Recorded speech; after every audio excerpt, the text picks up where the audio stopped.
2025 নারী ওয়ানডে বিশ্বকাপ খেলতে শ্রীলঙ্কা গেছে লাল সবুজের মেয়েরা। অভিজ্ঞ আর তারুণ্যের মিশেলে গড়া দল নিয়ে এবার আত্মবিশ্বাসী বাংলাদেশ। পাকিস্তানকে হারিয়ে বিশ্বকাপ অভিযান শুরু করতে চান লেগ স্পিনার ফাহিমা খাতুন। আরও বলেন, আন্তর্জাতিক ম্যাচ থেকে দূরে থাকলেও সেরা প্রস্তুতি নিয়ে বিশ্বকাপে যাচ্ছেন তারা।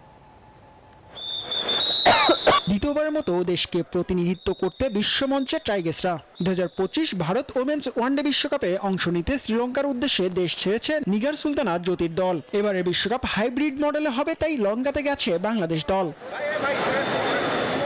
30 সেপ্টেম্বর পর্দা উঠবে নারী ওয়ানডে বিশ্বকাপের 13তম আসরের। 2 অক্টোবর কলম্বোয় পাকিস্তানের বিপক্ষে ম্যাচ দিয়ে শুরু হবে টাইগার্সদের বিশ্বকাপ মিশন। নিজেদের প্রথম আসরে একটি জয় আছে, সেটিও পাকিস্তানের বিপক্ষে। সেই আত্মবিশ্বাস থেকেই দলটির বিপক্ষে জয় তুলে নিতে চান লেগ স্পিনার ফাহিম।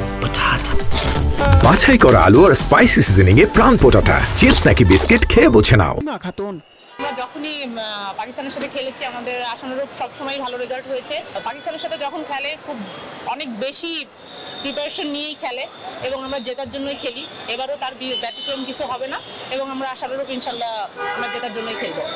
সবশেষ জ্যোতিরা আন্তর্জাতিক ম্যাচে মাঠে নেমেছিল চলতি বছর 19 এপ্রিল। আন্তর্জাতিক ম্যাচ খেলার বাইরে থেকে বিশ্বমঞ্চে গেল বাংলাদেশ দল। তবে তারা ক্যাম্প ও বাংলাদেশ অনূর্ধ্ব 15 পুরুষ দলের বিপক্ষে সিরিজ খেলেছে। বাংলাদেশের বিসিবি আমাদের যতগুলো সুযোগ সুবিধা দিয়েছে আমরা সবগুলো নেওয়ার চেষ্টা করেছি এবং আমি মনে করি যে আমরা টিম হিসেবে খুব ভালো প্রিপারেশন নিয়েছি। As a bowling group, as a batting group আমরা চাই আশানুরূপ রেজাল্ট করতে। বিশ্বকাপে মূল লড়াইয়ে নামার আগে নিজেদের ঝালিয়ে নিতে 2টি প্রস্তুতি ম্যাচ খেলবে বাংলাদেশ দল। টাইগার্সদের সেই 2 ম্যাচে প্রতিপক্ষ দক্ষিণ আফ্রিকা ও শ্রীলঙ্কা। জিহাদ আল হাসান, নিউজ 24।